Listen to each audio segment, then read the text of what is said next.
안녕하세요, 리바이버입니다. 액티언이 8월에 출시를 하고 토레스 첫 판매량이 떴습니다. 이번 영상에서는 8월 토레스 판매량 915대는 어떤 것을 의미하는지 이야기를 해보도록 하겠습니다. 지금 보시는 그래프는 2022년 6월 토레스 런칭 후에 2년간 판매 실적입니다. 이 그래프를 크게 두 가지로 나눌 수가 있는데 2022년 6월부터 2023년 6월까지 정확하게 1년의 신차 효과가 발휘된 기간이고, 그 이후의 실적은 실질적인 이 차의 경쟁력을 보여준다고 할 수 있습니다. 신차는 사전 예약 물량을 쳐내기 위한 1년의 시간이 들어가고, 그 이후가 즉 1년이 지났을 때 양산이 안정화되면서 이 차량의 실질적인 경쟁력을 보여줍니다.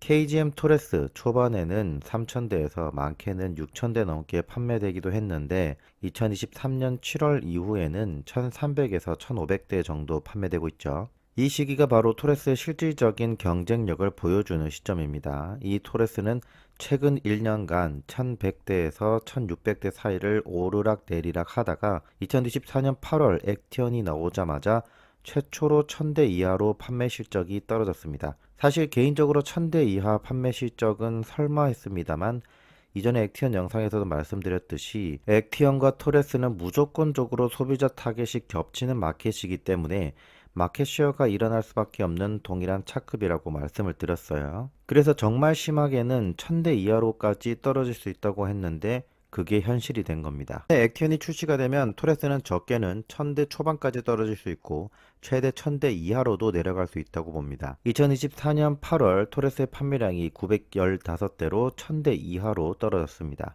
아이러니한 것은 이런 한낱 개인 유튜버가 이 차의 플랫폼이 똑같고 그리고 마켓쉐어가 분명히 일어날 수밖에 없다고 생각하고 있음에도 불구하고 KG 모빌리티 2024년 2분기 경영 실적 발표 자료를 보면 토레스 쿠페 액티언이죠. 액티언이 라인업 다양화, 기존 SUV와 차별화되는 스타일을 통해 신규 수요층을 공략한다고 했습니다. 그렇다면 당연히 신규 수요층은 기존의 차량과 차별화된 스타일을 가지면서 기존 차량과 시장 간섭이 없어야 합니다. 하지만 KG 모빌리티에게 있어서 기존 SUV와 차별화된 스타일은 단순히 정말 디자인으로서 차별화된 스타일 뿐이었던 거죠.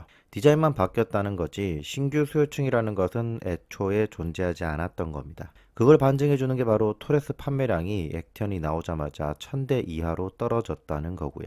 전월 비교를 하면 400대 가까이 떨어졌죠. 정말 신규 수요층이면 토레스만큼 떨어지면 안 됩니다. KG 모빌리티 경영 실적 발표는 액티언이 신규 수요층을 공략한다고 하고 있지만 실질적으로는 KG 모빌리티의 부족한 신차 효과를 계속해서 끌어내기 위한 포장에 불과한 겁니다. 좌측이 토레스, 우측이 액티언입니다. 이 사진을 보고 그 누가 액티언은 토레스와는 다른 수요층을 대상한다고 할 수 있을까요? 디자인은 누가 봐도 전반적인 레이아웃이 동일하다는 것을 알 수 있고, 대부분의 부품들을 공용화하는 같은 플랫폼을 사용한다는 것 또한 다 알고 있는 사실입니다. 이번 액티언 디자인에 있어서 다행인 것은 뒤쪽 디자인은 상당히 많이 바뀌었다는 겁니다. 프론트에 비해서 뒤쪽 디자인이 상당히 많이 바뀌었고, 이 디자인은 레인지로버와 유사하다는 평도 있지만 대부분 좋은 평가를 받고 있습니다. 다만 아쉬운 부분이 프론트인데, 차라리 프론트도 레인지로버와 비슷하게 다듬어서 조선의 레인지로버라는 평을 받았으면 어땠을까 생각합니다. 지금은 딱 반쪽 조선 레인지로버거든요.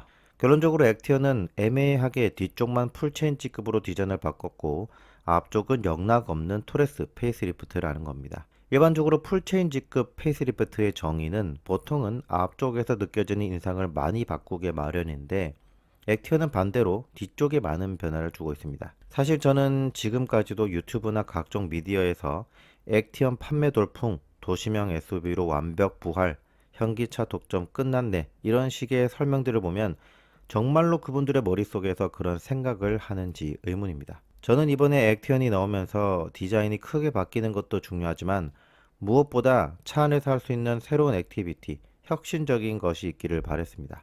어차피 각종 미디어에서 하체 리뷰를 하거나 주행 후기가 나오면 액티언은 토레스 대비 디자인 외엔 달라진 게 없다는 걸 알아차리는 건 시간 문제니까요. 그래서 뭔가 새로운 혁신이 있기를 바랬습니다. KGM처럼 신차 개발 사이클이 제대로 돌아가지 않으면 무너지는 건 한순간입니다. 소비자들이 자동차를 살 때 그 브랜드를 응원해주면서 사는 게 아니잖아요. KGM 힘내라 하면서 사주는 게 아니라고요. 경쟁사 대비 좋거나 새로운 경험을 제공해주는 등 특별한 부분이 있어야 하는데 현재 KGM 경영 상황이나 신차 사이클을 보면 경쟁사 대비 좋을 수가 없는 구조죠. 그럼 경쟁사가 가지고 있지 않은 새로운 경험을 무조건 준비해야 하는 겁니다. 그런 면에서 저는 이번에 액티언이 나오면서 디자인이 바뀌는 것도 중요하지만 새로운 사용자 경험 등 뭔가 혁신적인 것이 있기를 바랬습니다. KGM에게 있어서 더 많은 혁신이 필요한 이유가 그마저도 유일한 국산 픽업 트럭 시장에서 기아가 2025년에 타스만을 출시할 예정이기 때문입니다. 결국 KGM의 국내 자동차 시장에서의 마켓 쉐어는 더 줄어갈 수밖에 없습니다. 액티언처럼 부분적인 디자인과 같은 보여주기식의 변화가 필요한 것이 아니라 실질적으로 이 차량을 갖고 있을 때 고객들의 라이프 스타일을 어떻게 바꿔줄 수 있을지 그런 많은 고민이 필요합니다. 상품을 기획함에 있어서 디자인도 바뀔 거면 뒤쪽만 바뀌지 말고 앞쪽까지 확실히 바뀌어야 한다던가 KGM만이 제공할 수 있는 혁신적인 변화를 시도하는 것도 필요합니다. 지금 상황에서 액티언은 단순히 토레스의 겉모습만 바꾼 페이스리프트에 불과합니다. 이 페이스리프트를 통해서 판매 수익을 올리고 그 수익을 통해서 기술 투자가 발생하고 이것이 또한 신차 개발로 이어지는 신차 사이클이 필요한데 액티언은 딱 이 투자비를 마련하기 위한 발판으로밖에 되지 않아 보입니다.